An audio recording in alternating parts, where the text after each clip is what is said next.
രാജ്യത്ത് നരേന്ദ്രമോദിയെയും സംഘപരിവാറിനെയും നേർക്കുനേർ വെല്ലുവിളിക്കുന്ന രാഷ്ട്രീയ നേതാവ് ആരാണെന്ന് ചോദിച്ചാൽ ഉത്തരം ഒന്നാണ്. സാക്ഷാൽ രാഹുൽ ഗാന്ധി, ലോക്സഭയിലെ കോൺഗ്രസിന്റെ പ്രതിപക്ഷ നേതാവ്.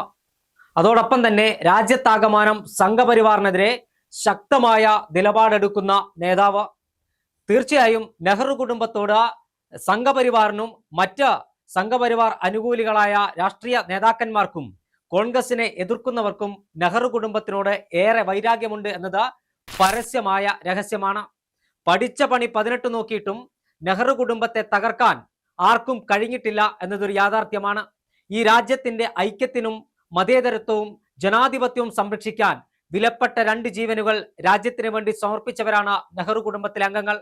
കാളവണ്ടി യുഗത്തിൽ നിന്ന് കമ്പ്യൂട്ടർ യുഗത്തിലേക്ക് ഇന്ത്യയെ കൈപിടിച്ചാനയിച്ച ശ്രീപെരുമ്പത്തൂരിന്റെ മണ്ണിൽ 1000 അസ്ഥികഷ്ണങ്ങളും 10,000 മാംസത്തുണ്ടങ്ങളുമായി ചിതറിത്തെറിച്ച രാജീവ് ഗാന്ധി, ഇന്ത്യ രാജ്യത്ത് വർഗീയമായി വിഭജിക്കുന്നതിനെതിരെ സന്ധിയില്ലാ പോരാട്ടം നടത്തി ഖലിസ്ഥാൻ ഭീകരവാദികൾക്കെതിരെ ശക്തമായ നടപടി സ്വീകരിച്ചതിന്റെ പേരിൽ ഈ രാജ്യത്ത് നിന്ന് പിടഞ്ഞു വീണ് മരിച്ച ഇന്ത്യയുടെ മുൻ പ്രധാനമന്ത്രി ഇന്ദിരാഗാന്ധി.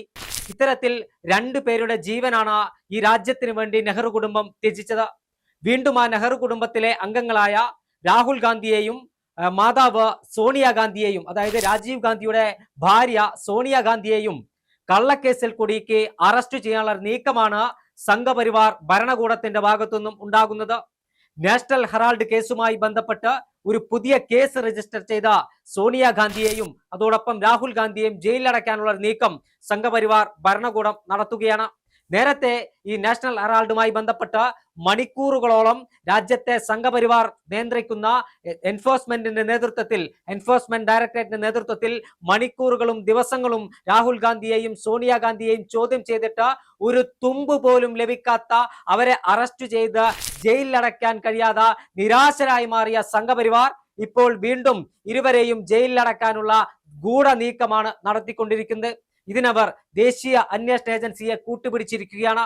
സംഘപരിവാർ പറയുന്നവരെ അല്ലെങ്കിൽ സംഘപരിവാർ വിരുദ്ധ രാഷ്ട്രീയക്കാരെ ജയിലഴിക്കുള്ളിലാക്കാൻ, അവരുടെ രാഷ്ട്രീയ ജീവിതം തകർക്കാൻ ഇപ്പോൾ ഉപയോഗിക്കുന്ന ഏജൻസികളാണ് CBIയും EDയും NIAയും ഉൾപ്പെടെ എന്നത് പരസ്യമായ രഹസ്യമാണ്. രാഷ്ട്രീയ എതിരാളികളെ ഇല്ലായ്മ ചെയ്യാൻ സംഘപരിവാറിന്റെ അവസാനത്തെ ആയുധമാണ് ദേശീയ അന്വേഷണ ഏജൻസികൾ.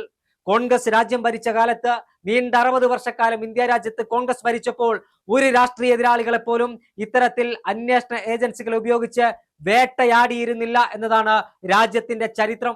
അത്തരത്തിൽ കോൺഗ്രസ് വേട്ടയാടിയിരുന്നെങ്കിൽ ഇന്നത്തെ ഇന്ത്യൻ പ്രധാനമന്ത്രി നരേന്ദ്രമോദിയും ഇന്ത്യയുടെ ആഭ്യന്തരമന്ത്രി അമിത്ഷായും ജയിലഴിക്കുള്ളിൽ നിന്ന് പുറത്തിറങ്ങില്ലായിരുന്നു. അതുകൊണ്ട് തന്നെ അത്തരം 4-കിട രാഷ്ട്രീയം ഇതുവരെ കോൺഗ്രസ് ഈ രാജ്യത്ത് നടത്തിയിട്ടില്ല.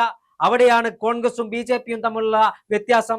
രാഷ്ട്രീയ എതിരാളികളെ, BJPയെ എതിർക്കുന്ന ആളുകളെ, സംഘപരിവാറിന്റെ ഹൈന്ദവ തീവ്രവാദത്തെ എതിർക്കുന്ന ആളുകളെ കൃത്യമായി വേട്ടയാടുന്ന സംഘപരിവാർ നയത്തിന്റെ മറ്റൊരു പതിപ്പാണ് ഇപ്പോൾ ദേശീയ അന്വേഷണ ഏജൻസിയെയും എൻഫോഴ്സ്മെന്റ് ഡയറക്ടറേറ്റിനെയും ഉപയോഗിച്ചുകൊണ്ട് രാജ്യത്ത് നടമാടിക്കൊണ്ടിരിക്കുന്നത്.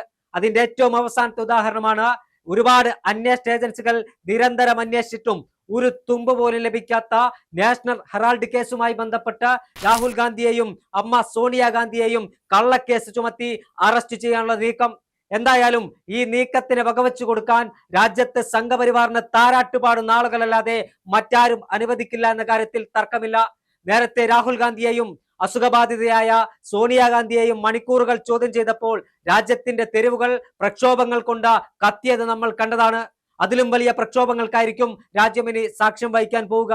മറ്റൊരു രാജ്യത്ത് ജനിച്ച വിദേശ പൗരത്വം ഉള്ള സോണിയാഗാന്ധി ഈ രാജ്യത്തിന്റെ മരുമകളായി കടന്നു വന്ന ഇന്ത്യ രാജ്യത്തെ ജനങ്ങൾക്ക് വേണ്ടി തന്റെ ജീവിതം മാറ്റിവെച്ച ആ വന്ധ്യ വയോധികയെ ജയിലിലടക്കാനും അതോടൊപ്പം തന്നെ സംഘപരിവാറിനെതിരെ കാശ്മീർ മുതൽ കന്യാകുമാരി വരെ പ്രതിഷേധം നയിക്കുന്ന, പ്രതികരണം നടത്തുന്ന രാഹുൽ ഗാന്ധിയെ ഇല്ലായ്മ ചെയ്യാനും നരേന്ദ്രമോദിയും സംഘപരിവാറും കേന്ദ്ര സർക്കാർ ശ്രമിച്ചാൽ രാജ്യത്തിന്റെ ജനങ്ങൾ കൊടിയുടെ നിറം നോക്കാതെ ഈ രാജ്യത്ത് മതേതരത്വവും ജനാധിപത്യവും നിലനിൽക്കണമെന്ന് ആഗ്രഹിക്കുന്നവർ തെരുവിലിറങ്ങുമെന്ന കാര്യത്തിൽ തർക്കമില്ല.